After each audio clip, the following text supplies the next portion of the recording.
এখন আমরা এই ভিডিওতে আলোচনা করব যে 12 থেকে 20 পর্যন্ত সংখ্যাগুলির বিভাজ্যতার নিয়ম। 12 থেকে 20 পর্যন্ত সংখ্যাগুলির বিভাজ্যতার নিয়ম।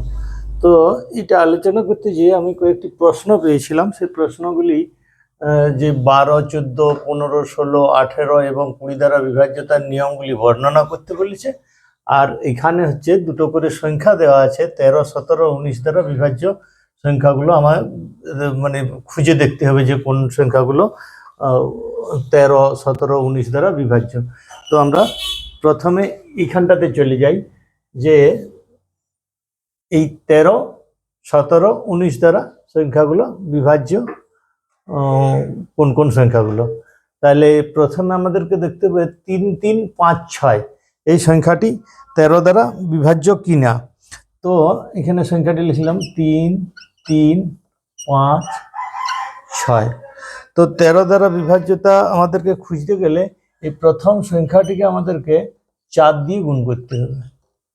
তো 4 দিয়ে গুণ করার পরে আমরা বাকি যে সংখ্যাটি থাকছে তার থেকে তার সাথে আমরা ওইটিকে যোগ করে দেবো। তাহলে 4, 6, 24 এই সংখ্যাটির সাথে যোগ করব। তাহলে 5, 4, 9 আর 3, 2, 5 আর 3। আবার ওই প্রসেসটি করব। এখানে 4 দিয়ে গুণ করব, 4, 9, 36। এরপরে 6, 5, 11, 1 হাতে রইল 1, 71। তার মানে 71 আমাদের হচ্ছে যে 13 দ্বারা 5, 13, 65, 6, 13, 78। তার মানে এইটা ভাগ যাচ্ছে না। তাহলে যখন এই সংখ্যাটি ভাগ যাচ্ছে না 13 দিয়ে, তখন আমাদের সংখ্যাটি হয়ে গেল যে এই সংখ্যাটি বিভাজ্য নয়। আবার পরের সংখ্যাটি দেখি, 4, 6, 2, 8। তো এটিকে 4 দ্বারা গুণ করব। 4, 8 কে 32, 2, 2, 4, 6, 3, 9, 4, 4, 4, 4, 16, 9, 6, 15, 5, 65। একে 13 দিয়ে ভাগ যায়, 5, 13, 65। তার মানে এই সংখ্যাটি হচ্ছে যে আমার 13 দ্বারা বিভাজ্য। 13 দ্বারা বিভাজ্যতার নিয়মটি তাহলে আমরা বুঝতে পারলাম। 4 দিয়ে গুণ করব প্রথমের এককের অঙ্কটিকে, দিয়ে বাকি যে সংখ্যাগুলি পড়ে থাকবে তার সাথে আমরা যোগ করে দেবো। এগুলো সবগুলোই যোগ করা হয়েছে। তো এরকম যোগ করে করে আমরা এক সময় যেয়ে দেখব যে সংখ্যাটি হচ্ছে যে এক সময় আমরা বুঝতে পারবো যে সংখ্যাটি 13 দ্বারা বিভাজ্য কিনা। এরপরে আছে 17। তো 17 দ্বারা 17 দ্বারা বিভাজ্যটা আমরা ওরকমভাবে আরেকবার ক্যালকুলেশন করব। তাহলে এই গেল 13। এরপরে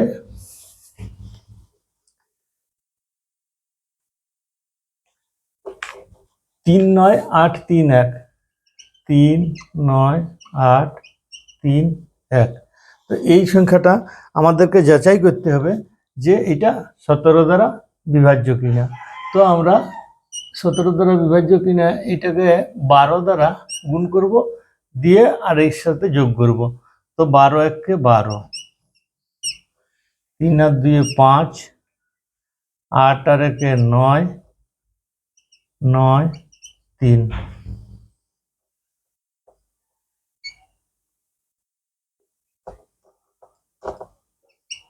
12, 5, 60, 9, 5, 5, 9, 12, 108।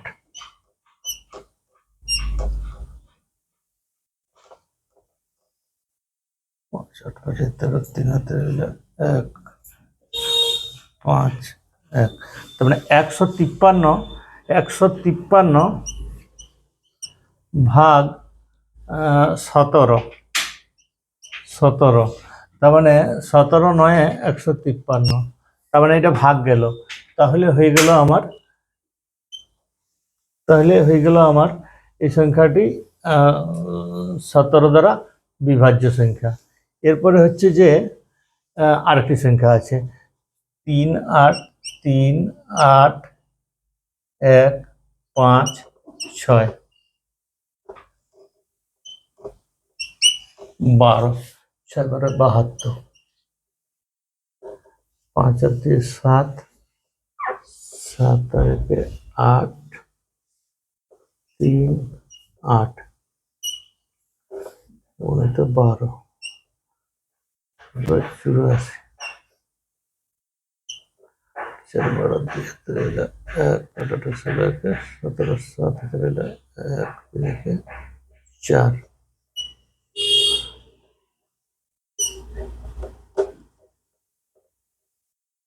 24 7 4 1 1 7 তার মানে এই সংখ্যাটা আমার 17 দ্বারা বিভাজ্য হচ্ছে না। এই সংখ্যাটি আমার 17 দ্বারা ভাগ যায় না। 71 17 ভাগ যায় না। তাহলে এই সংখ্যাটি আমার হচ্ছে যে 17 দ্বারা বিভাজ্য নয়। এই সংখ্যাটি 17 দ্বারা বিভাজ্য নয়। তো আবার পরে আরো দুটো সংখ্যা আছে, 19 দ্বারা দেখতে হবে বিভাজ্য কিনা। তো 19 দ্বারা বিভাজ্য আমাদেরকে বুঝতে গেলে 2 9 4 8 8 সংখ্যাটিকে 2 দিয়ে গুণ করতে হবে। তো এখানে সংখ্যাটি 2 দিয়ে গুণ করলে হচ্ছে 8 দুগুণে 16। তো এবারে যোগ করতে হবে 8 6 14 4 হাতে রইল 1 5 6 29। এটাকে আবার 2 দিয়ে গুণ করব। 2 4 8 8 6 14 4 হাতে রইল 1 10 0 আর হাতে রইল 1 304। এটাকে আবার 2 দিয়ে গুণ করব। 4 দুগুণে 8 38। তার মানে 19 দিয়ে 38। তার মানে এই সংখ্যাটা আমার হয়ে গেল যে এই সংখ্যাটি যেটি রইল সেটি হচ্ছে 19 দ্বারা বিভাজ্য। তাহলে আমার এই সংখ্যাটি পুরোটিই 19 দ্বারা বিভাজ্য। তাহলে আরেকটি সংখ্যা আছে 80807। তো এইটাও ওইরকম 12 দিয়ে গুণ করে দেখব, 2 দিয়ে গুণ করে দেখব। এই প্রথম অঙ্কটিকে 2 দুগুণে 4 7 দুগুণে 14 হয়। 14 যোগ করব 4 8 1 9 80। 2 দিয়ে গুণ করব 4 দুগুণে 8 9 8 17 8। 7কে আবার 2 দিয়ে গুণ করব 7 দুগুণে 14 4 আর 1 5 8 আর 1 9। তার মানে 5 19 95। একে 19 দিয়ে ভাগ করলে 5 হয়। 5 19 95। তার মানে এইখানে আবার আমি দুটো সংখ্যাই 19 দিয়ে বিভাজ্য পেয়ে গেলাম। তাইলে আমার 19 দ্বারা বিভাজ্যতার নিয়মে আমাকে 2 দিয়ে গুণ করে যোগ করতে হচ্ছে সংখ্যাগুলির সাথে। আর হচ্ছে যে 17-র সময় আমরা 12 দিয়ে গুণ করলাম, দিয়ে বাকি সংখ্যাগুলোর সাথে যোগ করলাম। আর হচ্ছে যে 13-র যখন আমরা দেখলাম তখন 4 দিয়ে গুণ করে সংখ্যাগুলি, প্রথমে অঙ্কটিকে 4 দিয়ে গুণ করে আমরা যোগ করে করে দেখলাম। এবং সংখ্যাটি ছোট হতে হতে ক্রমশ যখন ছোট হয়ে যাচ্ছে তখন আমরা দেখেই বুঝতে পারছি যে সংখ্যাগুলো হচ্ছে যে 13 17 19 দ্বারা বিভাজ্য কিনা। তো এরপরে বাকি সংখ্যাগুলোর বিভাজ্যতার নিয়ম আমি আলোচনা করে দিচ্ছি। তো 12 দ্বারা বিভাজ্যতার নিয়ম কি না, একই সাথে কোনো সংখ্যা 3 এবং 4 দ্বারা বিভাজ্যতার নিয়ম সম্পন্ন করলে সেই সংখ্যাটি 12 দ্বারা বিভাজ্য হবে। আর 14 দ্বারা বিভাজ্যতার নিয়ম কি, 14 দ্বারা বিভাজ্যতার নিয়ম হচ্ছে যে 7 দ্বারা বিভাজ্য সমস্ত জোড় সংখ্যা, 7 দ্বারা বিভাজ্য সমস্ত জোড় সংখ্যাই হচ্ছে যে 14 দ্বারা বিভাজ্য। 7 দ্বারা সমস্ত জোড় সংখ্যাই 14 দ্বারা বিভাজ্য। আচ্ছা, 15 দ্বারা বিভাজ্যতার নিয়ম কি না কোনো সংখ্যার এককের অঙ্কে 0 এবং 5, এককের অঙ্কে 0 এবং 5 থাকবে, আর সেই সংখ্যাটার সমস্ত অঙ্কগুলির যোগফল 3 দ্বারা বিভাজ্য হবে। তো এরকম সংখ্যা যখন আমরা পাবো সেই সংখ্যাগুলি হচ্ছে যে 15 দ্বারা বিভাজ্য হবে। তাহলে 15 দ্বারা আরেকবার রিপিট করে নি কি না, এককের অঙ্কে 0 অথবা 5 থাকবে, আর অঙ্কগুলো সমস্ত অঙ্কগুলোর যোগফল 3 দ্বারা বিভাজ্য হবে, তবে অঙ্ক পুরো সংখ্যাটা আমার 15 দ্বারা বিভাজ্য হয়ে যাবে।